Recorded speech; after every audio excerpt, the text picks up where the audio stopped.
지난달까지, 그러니까 약 5월 달까지 국내에서 판매된 수입 전기차가 4,351대예요. 이 중에서 테슬라가 3,308대를 팔았고, 테슬라는 전년 동기 대비해서는 어느 정도 판매량이 좀 줄었습니다. 자, 근데 문제는 뭐냐면 앞으로 우리나라 시장에서 제가 그랬잖아요. 전기차는 여러분들이 2023년에 많은 베리에이션이 늘어나니까 2023년에 전기차를 봐라. 자, 우리나라에서 지금 수입 전기차가 판매율이 굉장히 높아지고 있어요. 보면 메르세데스, 이 벤치마크 잘 그렸나 모르겠는데, 메르세데스 벤츠 EQC 사실 작년에 그리고 올해 초에 판매량이 되게 적었어요. EQC가 지금 10배 이상 증가한 242대가 나갔다라고 했는데, 그 당시엔 사실 갖고 있는 물량도 적었고 가격이 비싸기 때문에 많이 안 나갔는데, EQC의 포매틱 400의 포매틱 같은 경우는 자체적으로 1,000만 원의 특별 보조금을 하고 저금리 할부 프로그램 등을 이용해서 1억에 가까운 비싼 돈임에도 불구하고 EQC가 지금 많이 팔리고 있어요. 더군다나 벤츠죠. 되게 멋있어요 보면.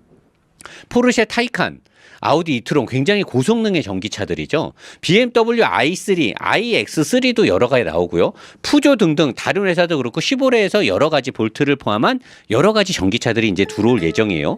그리고 폭스바겐에서는 배터리의 용량이나 어떤 반자율 주행이나 이런 전자적인 또는 OTA 같은 건 당분간 적용이 안 되지만 폭스바겐 공장의 플랫폼 방대한 생산 시스템을 기초 베이스로 해서 ID 시리즈의 총공격을 예시를 했죠. 굉장히 좋은 금액의 실용적인 크기와 ID3, ID4 등등해서 여러 가지 모델이 나오는데, 이런 대규모 생산 라인을 갖고 있는 브랜드들, GM도 마찬가지죠. 쉐보레도 마찬가지고, 그리고 프리미엄 브랜드인 벤츠, BMW, 포르쉐, 그리고 아우디의 이트론 등등해서 여러 브랜드들이 한국 시장 러시가 시작이 됐어요. 저는 2022년 내년쯤에 들어오기 시작해서 2023년에 많은 차량들을 여러분들이 선택할 수 있을 거다라고 여러분들한테 얘기를 했는데, 이 시점이 지금 당겨지고 있는 거예요. 자, 벤츠의 전기차는 EQ라는 이름이 붙고 뒤에 등급에 따라서 A, B, C, E, S가 붙어요. 현재 EQC를 먼저 팔았고요. 이번에 EQA가 100% 보조금을 받을 수 있는 5,990만 원에 팔리게 됩니다. 보조금을 받고 어쩌고 하면 4천 중후반대에 살 수 있어요. 자, 아이오닉 5나 기아 자동차의 EV6가 잘 만들어졌다고 가정을 해보세요. 근데 벤츠의 브랜드를 갖고 있는 이 EQA는 GLA의 플랫폼을 기반으로 만들어져서 차체나 여러 가지 부분이 코나 EV보다는 월등히 저는 좋을 것이라고 예상을 하거든요. 근데 이런 벤치마크를 달고 있는 전기차가 주행거리도 어느 정도 나오면서 제가 봤을 때는 350km 가까이는 무난하게 나올 것으로 보이는데, 그런 벤츠의 전기차가 100% 우리나라의 보조금을 받으면서 4천만 원 중후반대에 살 수 있다. 아이오닉 5와 EV6가 아무리 좋다 한들 정부 보조금을 동일하게 받으면 벤츠잖아. 당연히 벤츠를 사지 않을까요, 사람들이? 거기다 BMW의 i 시리즈에 이어서 iX 시리즈, 폭스바겐의 ID 시리즈가 나오기 시작하고요. 이트론도 이제 낮은 등급의 모델들이 나오죠.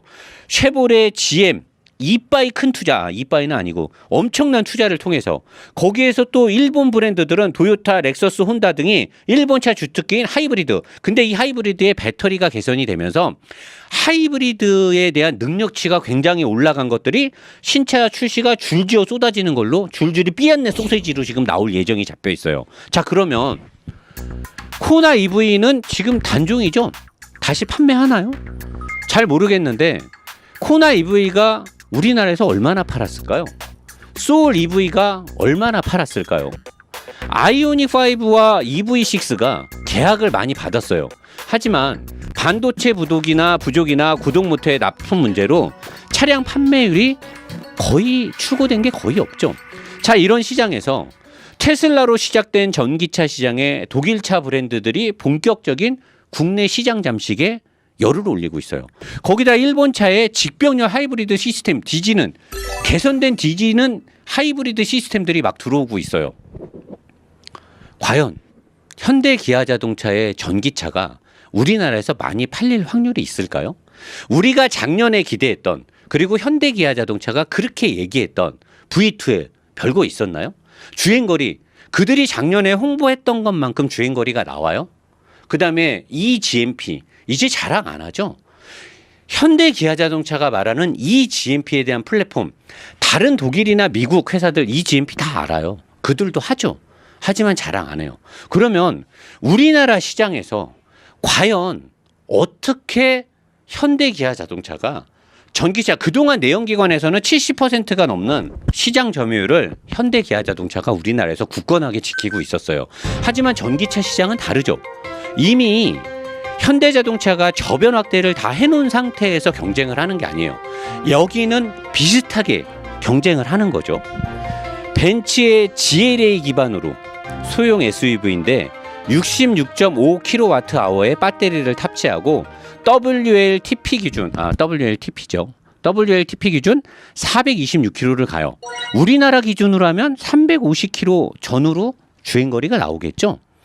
실내의 벤츠의 아이덴티티, 나는 사실 잘 모르겠는데 기사나 나온 것들 보면 굉장히 고급스럽고 좋죠.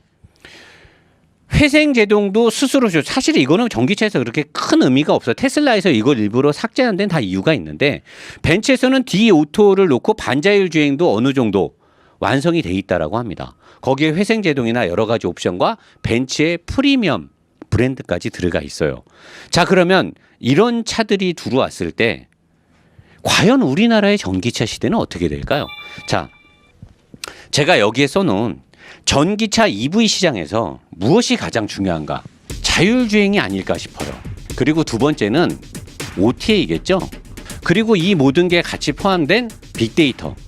이 빅데이터를 어떻게 취합하고 처리할 것인가가 굉장히 중요할 거예요. 그리고 어떤 플랫폼에서 어떤 차를 어떻게 싸게, 강하게, 효율성 있게 만들 것이냐. 그리고 배터리겠죠. 배터리의 기술로 어떻게 갈 것이냐가 되게 중요할 거예요. 자, 지금 요 기술을 잘 접목하고 잘 적용해서 좋은 가격에 차를 파는 전기차 회사가 아마도 이 시장의 최상위 포식자가 될 확률이 높아요. 저는 감히 말하지만 이 5가지를 많은 브랜드들이 엎치락 뒤치락 하면서 최고 절대 강자가 나오겠지만, 현재는 테슬라가 가장 좋은 자리에 가 있지 않나라고 생각이 들어요. 테슬라가 이 5개가 다른 회사들한테 추월을 당할 수도 있고 다른 회사가 더 잘할 수도 있어요. 하지만 저는 지금까지 본 걸로는 테슬라가 가장 안정적인 궤도에 올라가 있지 않나라고 봅니다. 그래서 여러분들이 전기차를 사려고 할 때 이런 것들을 잘 따져보고, 노 사장이 얘기했던 2023년에 많은 전기차가 나오니까 굳이 지금 서둘러서 하지 마시고 좀 지켜봐라. 근데 이게 지금 당겨지고 있잖아요. 많은 제조회사들과 많은 딜러십들이 여러 가지의 전기차를 우리나라에다 쏟아붓고 있습니다. 지금도 많이 들어오고 있잖아요. 가격도 좋아져요. 벤츠인데 보조금 받고 4천만 원 중반 후반대에 살 수가 있어요. 엄청 좋아지고 있는 거 아닙니까? 이런 것만을 봤을 때, 이것만을 봤을 때도 굳이 우리나라에서 현대기아차를 꼭 사야 될 이유는 너무나 정당성이 없지 않느냐라고 저는 생각을 하는 거죠. 전기차에 대한 패러다임, 우리는 다시 한번 생각을 해봐야 되는 거고요. 여러분들은 비교하고 가장 합리적인 구매를 해야 된다라고 저는 생각을 합니다. 자리로 가겠습니다.